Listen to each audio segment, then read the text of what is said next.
I think I've done all that I wanted to do. As long as I can be helpful and keep going,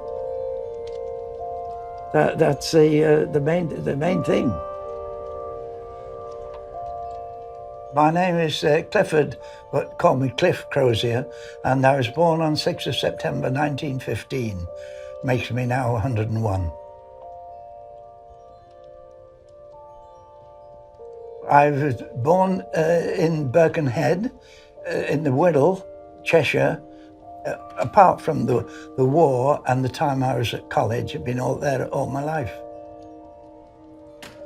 I've been retired now for 38 years. It always pleases me, though, that I keep robbing the government, really, of my pension. It's just that you keep going. It's only a number. 101 is only a number. And you live for the day. A spot of whiskey occasionally helps, although it's not on the national health.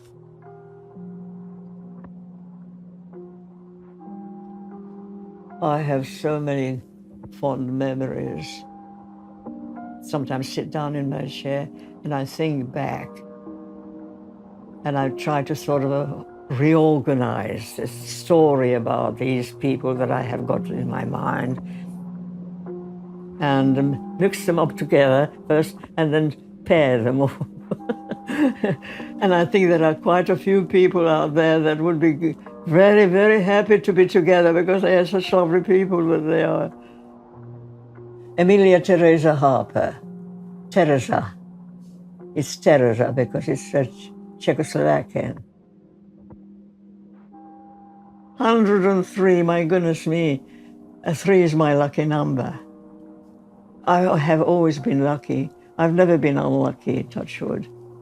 Oh, there's wood underneath there.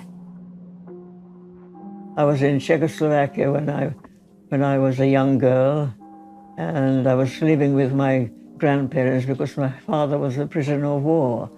We came over to England to be with our father when he was released from the war. Everything makes me happy. I love talking to people. I like doing things. I like going out shopping. Once I go out shopping, I don't want to come back. I don't think there is anything that I really need to do because I've done practically everything that I ever wanted to do in the past. I've got beautiful memories, you know. I can live happily forever after because of my lovely memories.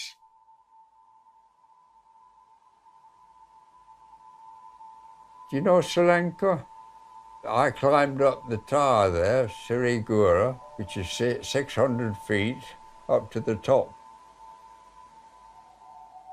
I've always been fond of the water, and I did a lot of yachting when I was young as well, another part of my misspent youth. My name is John Dennerley. I'm 102 and a half. I was born at an early age, before World War I, in Denton, Manchester.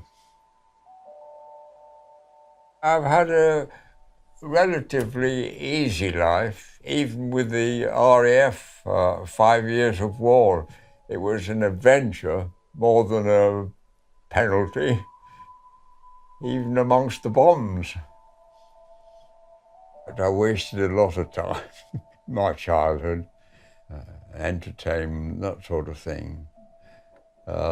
Even staying up till sometimes right through from midnight right through to breakfast time, and Mother would come down in the morning and say, "Haven't you been to bed, John?" And I'd say, "No, I've been listening to the Schenectady, New York on the radio with the jazz band."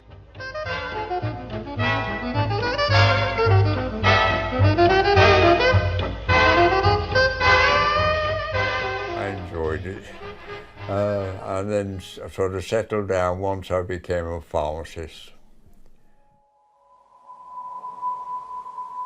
I don't feel any older than I was, 20, 30 years ago, except with my limitations.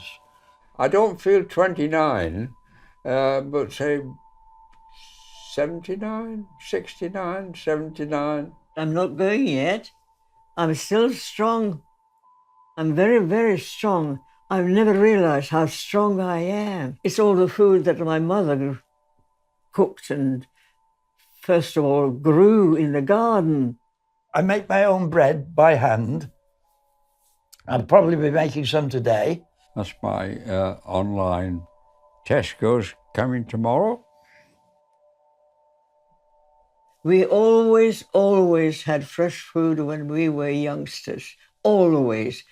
Straight from the garden into the pan and onto the plate.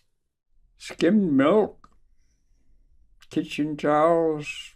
6 ounces of flour, 2 ounces of sugar, and 6 ounces of Butter. butter. Apples or gooseberries, lots of gooseberries. Shepherd's pie. I don't have many failures. If I'm making a cake and it fails, it becomes a pudding. Oh, my marriage was absolutely wonderful, heavenly, heavenly, heavenly. I lived with him from the age of 16 until he died at I think it was over 70. I wanted to marry a handsome man and a man with good manners, and I had both. We did have problems, but we got through them. And I think nowadays people give up too easily.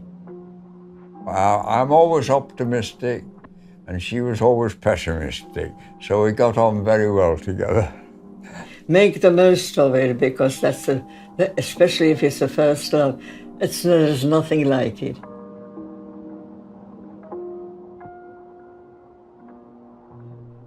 When I had my first children, I had twins, but unfortunately I lost the twins, and that was the most tragic moment in my life. But I had a daughter, and I enjoyed her company very much indeed, loved her immensely. When I lost my first baby, it was one of the twins went. I was devastated. Eventually, of course, you get used to it because life goes on regardless. You get healed, and what you never forget. So, it's really wonderful to have something left behind, even if they are no longer here. They're there. They're in your mind. They're in your air, all around you. It's really a wonderful, wonderful feeling. I think a lot of my children, even today, after all these years. I can still sit here and I can talk to them and as if they were still alive. When people pass this way, they hear me talking to myself. They think I'm crackers. But I'm not crackers. I'm only just thinking about my children.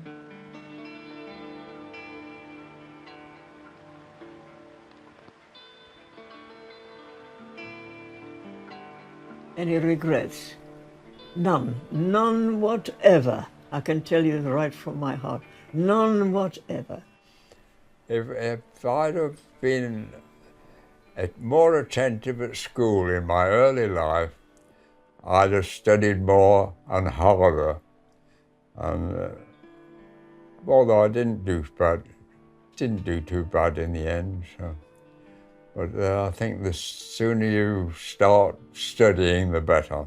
I was ill at college, and my father came to collect me, and I didn't want to go back with him. I wanted to stay at the college with the friends for a short time, and I always regretted that my dad had made the journey, and I hadn't taken it up. His offer to take me back. I didn't do the right thing by my father. That's the thing. Because I admired him very much. I never said anything.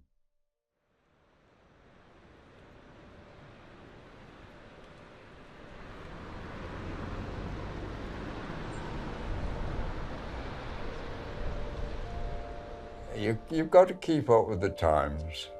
So what was good in sort of 80, 90 years ago doesn't work these days.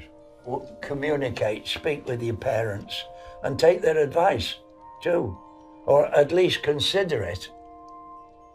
You don't always have to follow it, but certainly don't throw it out of the window. I recommend anybody, if they find the right husband, to marry. Not just live together, marry. Be closer and closer. It seems to me as if you are happy, happily married and happily living, that is the finest remedy for all ills, because everything is in perfect harmony.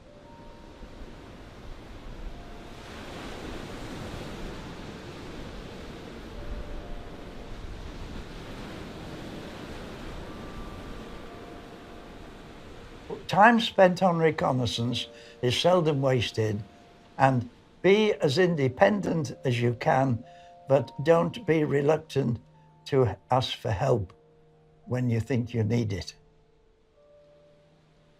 Good idea is to behave well to other people, show them respect, and help them as much as you possibly can, and it will be repaid hundredfolds.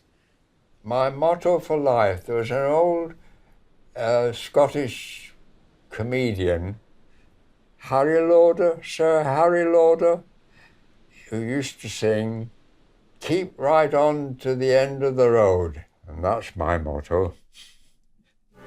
Keep right on to the end of the road. Keep right on to the end. Though the way be long, let your heart be strong. Keep right on round the bend. Where all you love and you dreaming of will be there at the end of the road. The longer I stay, the more noisy I shall get. I'm staying put.